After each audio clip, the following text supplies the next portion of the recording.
ये बताओ कि चावल खा लो कि रोटी खा लो? सच बताइए, झूठ मत बोलिए। चावल। रोटी खाए के सीखा और नॉन वेज ना वेज खाए के सीखा।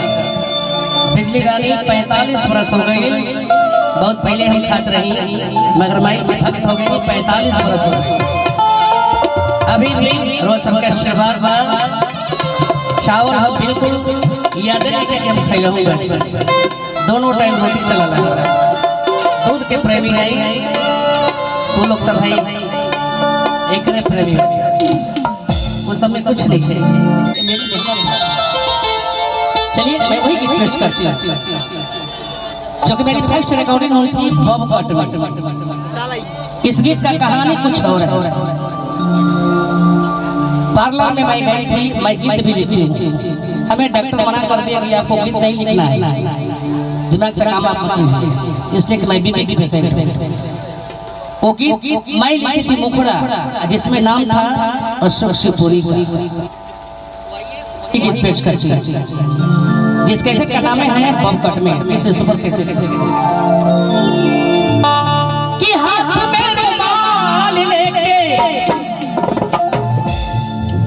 आर पोछ मारी गाल हो कोट में अरे कटवले बारे बाल हो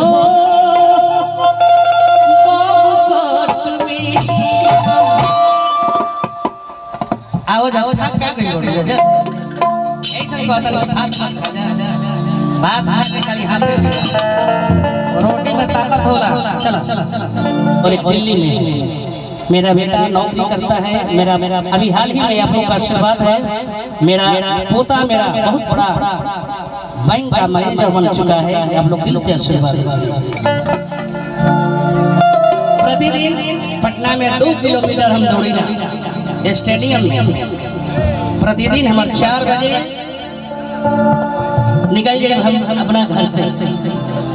जितना भी हमारे दोस्त मित्र बड़ी जाए भली जाके रवा के तो फुर्ती बा ऐसा ही माई के कृपा बा, सब हमरा दर्शक लोग के आशीर्वाद बा। यही से हम कहीं ना हमरा कहे के पड़ता है हमारा आशीर्वाद बा। हम कोई के आशीर्वाद दिल से नहीं। वही गीत हम पेश करल बनी जौना गीत के पूरे दुनिया हमार दीवाना बा। कौन गीत भाई? हमार बेटा पवन। ए गीत के त मोबाइल हम ना बंद करब त रात बिरात फोन क के कही चाची ई जवनिया भइल त हम कहना देखा बड़ी मार खाई भाई। एक बार तो रात में गाना गा के सुनाइए तैयारी। वो लड़का पर दिल से बिजली रानी का आशीर्वाद बा। रसा फिल्म देख लहू बानी प्यार मोहब्बत जिंदाबाद जोना फिल्म की बनौले वाले हमारे विनय बिहारी गीत का जेकर उसमें गीत बहुत पहले सुने नहीं जा कि चूस के खाला। आज विधायक बन उनके ये फिल्म बना रहे प्यार मोहब्बत जिंदाबाद। वो फिल्म में हमो काम के लिए बनी आनंद मोहन पवन हमार बेटा बाकी के हीरोइन ते आई हमने के गीतकार हमार संजय चौहान दिनारा क्षेत्र के रहने वाले। देखिए बड़ा मूड में जैसे गीत लिखवाले वाली हम आई जन वेब कंपनी से हमारे कैसे चल रहा बा जेकरा के बचपन में हम पवन हमार बेटा जेकर हम चाची जेकर माता पटना राजधानी में रोज सबके आशीर्वाद से हम रहता नहीं हो। नटवार हमार घर है मगर रोजो हमार मकान बा।